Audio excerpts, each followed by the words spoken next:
तार साहब, ज़ाहिर है अफगानिस्तान की तरफ से इल्ज़ाम लगा कि जो एक रिहेबिलिटेशन था सेंटर, उस पर हमला किया गया, 400 अफराद मारे गए हैं। पाकिस्तान डिनाइल दे रहा है, जो कि आपका तफसीली तरदीद है और आपने इल्ज़ाम को मुस्तरद किया है, वो भी हमने बताया। मगर ये तो वाज़े हो रहा है कि जंग अब दो ममालिक के दरमियान ही हो रही है। पाकिस्तान वहाँ सिर्फ और सिर्फ पाकिस्तानी तालिबान को निशाना नहीं बना रहा, तहरीक तालिबान पाकिस्तान को निशाना नहीं बना रहा, बल्कि अफगान तालिबान को भी निशाना बना रहा है।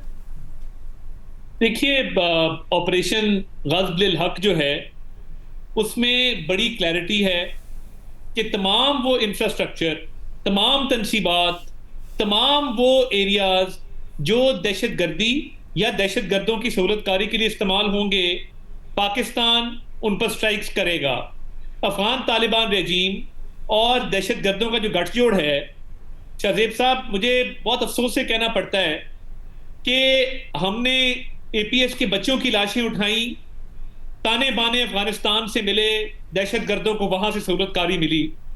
हमने अभी अपनी इमाम बारगाह से लाशें उठाई, ताने बाने अफगान सरजमीन से मिले।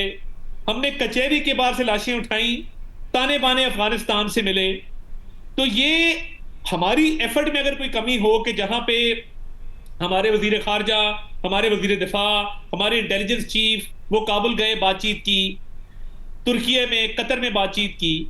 देखिए, अफगान तालिबान रेजीम जो मुकम्मल तौर पे पूरी प्रमोट कर रही है दहशतगर्दों को, दहशतगर्दी के वाकयात को, खुदकश बमबारों को पाकिस्तान के अंदर, ये और नहीं चल सकता। अफगान तालिबान रेजीम को चुनना होगा कि वो पाकिस्तान के साथ हैं या दहशतगर्दों के साथ हैं।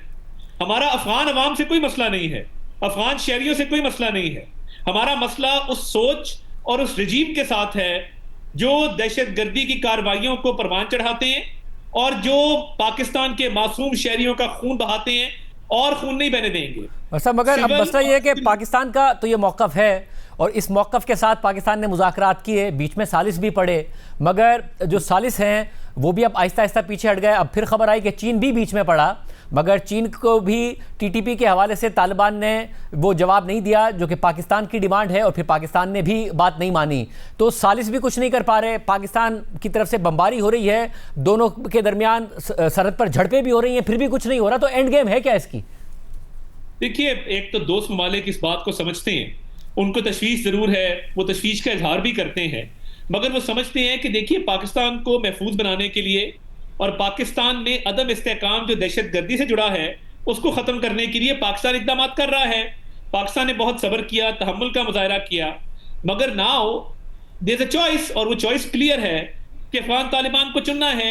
और देखिए, जो अब हम इंफ्रास्ट्रक्चर के पीछे जा रहे हैं, जो उनका अस्करी इंफ्रास्ट्रक्चर है अफ़गान तालिबान रेजीम का, हमारे पास बड़ी मुसद्दिका इतलात होती हैं कि ये या दहशतगर्दों के ज़ेरे इस्तेमाल है या वहां से दहशतगर्दों को कोई ना कोई सहूलतकारी मिल रही है जिससे पाकिस्तान में दहशतगर्दी के वाकयात करवाए जा रहे हैं। और ये जो झूठ खड़ा है 400 अमवात का, गजब खुदा का, इनको थोड़ी सी कोई इस पे सोचना चाहिए कि ये किस तरह का प्रोपेगेंडा कर रहे हैं। ये मफरूजों पे अपना तमाम प्रोपेगेंडा चला रहे हैं, कोई इनकी एक बात भी आज तक साबित नहीं हो सकी। मगर तार साहब, क्या वाकई ये एक प्रिसिशन स्ट्राइक थी या नहीं थी? क्योंकि बैनुल अक़वामी मीडिया में ऐसे वक्त में कि जब अमेरिका और इसराइल की ईरान जंग इस वक्त हेडलाइंस में है, इस खबर की हेडलाइंस लगी हैं और ज़ाहिर अफगानिस्तान के मौक़िफ़ के साथ ही लगी हैं कि उन्होंने ये दावा किया हुआ है कि ये एक ड्रग रिहेबिलिटेशन सेंटर था जिसमें 400 लोग मारे गए। फिर वज़ीर ख़ारजा अमीर ख़ान मुत्तकी जो काबुल में मुख्तलिफ एम्बेसडर्स को, डिप्लोमेट्स को, रिप्रेजेंटेटिव्स को बुलाकर ये ब्रीफिंग दे रहे हैं कि पाकिस्तान किस तरीके से उनकी एयर स्पेस की खिलाफ वर्जी कर रहा है और अग्रेशन दिखा रहा है। देखिए, जहां उनका मौक़िफ़ जा रहा है वहां हमारी इसकी डिनाइल भी जा रही है कि पाकिस्तान ने इसको सख्ती से मुस्तरद किया है और इसको झूठ करार दिया है। देखिए, जब भी कोई स्ट्राइक होती है अफगानिस्तान में और वो दहशतगर्दों के ठिकानों पर या अफगान तालिबान रेजीम के स्ट्रक्चर्स पे होती है, चंद ही घंटों बाद वजारत इत्तलात और नशरियात पाकिस्तान उसकी एरियल फुटेज जारी करता है और बताता है कि कितनी प्रिसाइज स्ट्राइक्स थी और कैसे अहदाफ को अचीव किया गया।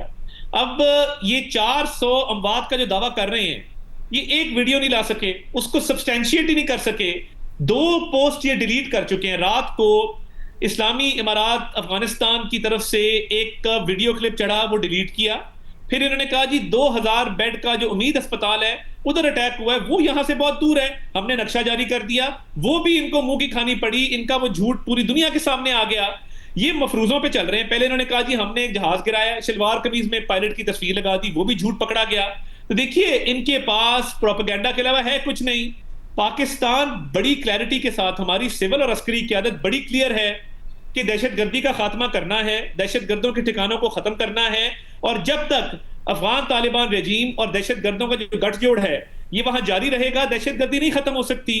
तो they have a clear choice. Choice इनकी है, ये चुन लें कि पाकिस्तान के साथ हैं या दहशतगर्दों के साथ हैं। और देखिए जो प्रिसिजन स्ट्राइक्स हैं, जैसे मैंने कहा कि हम उसका डेटा रोज शाया कर रहे हैं। मिनिस्ट्री ऑफ इंफॉर्मेशन हर कुछ घंटे बाद वो डेटा देती है सबूतों के साथ कि ये हमने टारगेट किया। और काबुल में जो ये एम्यूनेशन डिपो है जो फिनिक्स बेस के ऊपर था, जो किसी जमाने में नेटो के इस्तेमाल में रही, वहां पे जब हमने स्ट्राइक की है तो पूरे काबुल में जो फ्यूम्स हैं, जो शोले उड़ रहे हैं और जो सब्सीक्वेंट धमाके हुए, क्योंकि वहां पर बारूदी मवाद था, वहां पर एम्यूनेशन पड़ा था, असला पड़ा था, तकनीकी आलात पड़े थे। तो ये तो इस बात का सबूत है कि वहां एम्यूनेशन रखा गया था और हमने एम्यूनेशन डिपो को जो है वो टारगेट किया है। अब एक बात जरूर मैं कहूंगा कि जो दहशतगर्द भी ये इस्तेमाल करते हैं हमलों में, वो तमाम जो हैं वो ड्रग एडिक्ट होते हैं। All drug addicts are not suicide bombers but all suicide bombers are drug addicts. तो देखिए ये डेपो को जो अटैक किया गया है, हमने एविडेंस भी दिया। तो अफगान तालिबान रेजीम को चाहिए कि वो होश के नाखून ले और ये प्रोपेगेंडा छोड़ दे, क्योंकि अब उनकी बात कोई नहीं मान रहा।